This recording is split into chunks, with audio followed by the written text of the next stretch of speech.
So I don't know whether Republican Congresswoman Debbie Lesko would say wrap it up the sooner the better, but that was kind of the message, Congresswoman, and very good to have you. But that was pretty much a message I got from Senator Grassley. What do you think of that? Well, I agree with them. They have found no crime, no matter what they say in this 600-plus page report that they dumped on the public and us Republicans after midnight last night.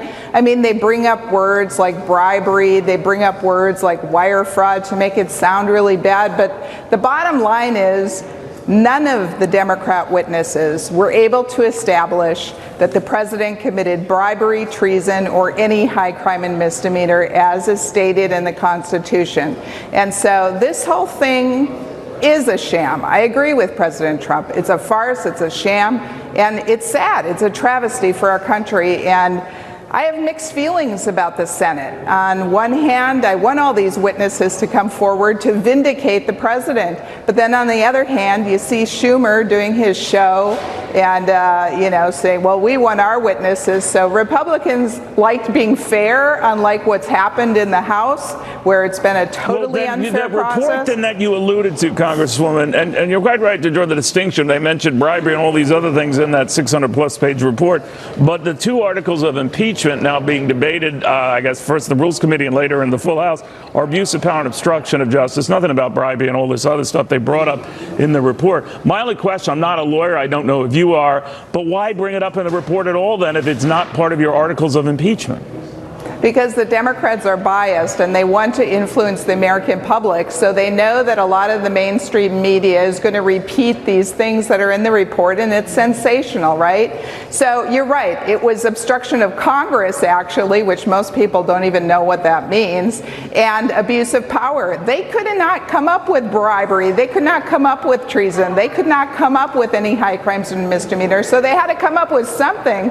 For goodness sake, 17 out of the 24 Democrat Congresspeople on the Judiciary Committee had already voted for articles of impeachment on July 17th. That was before the call with President Trump and the Ukrainian president. I mean, this is just outrageous. Do you ever think, though, Congressman, that Republicans are the same way, only in reverse, that they've already decided there's no there's nothing here, so we're not going to go that long or get that involved? And some Democrats have even criticized the extent to which the Senate is working and coordinating with the White House on this, one of them calling it unseemly. What do you think of that?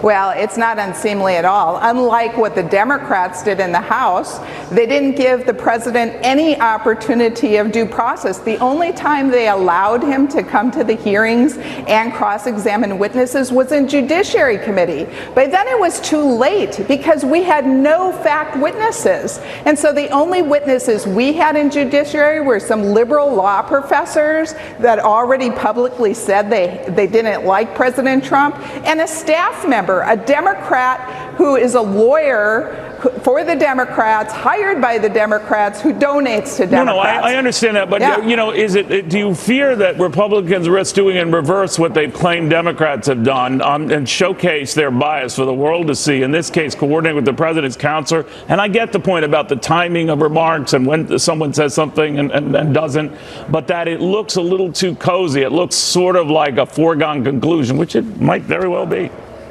Well, they have to be careful about that. I mean, like I said, this process has been a sham, unfair, I think corrupt process in the House of Representatives. So on the one hand, I understand the senators saying, I don't want to give any credence to this House process and the House impeachment because it's just baloney.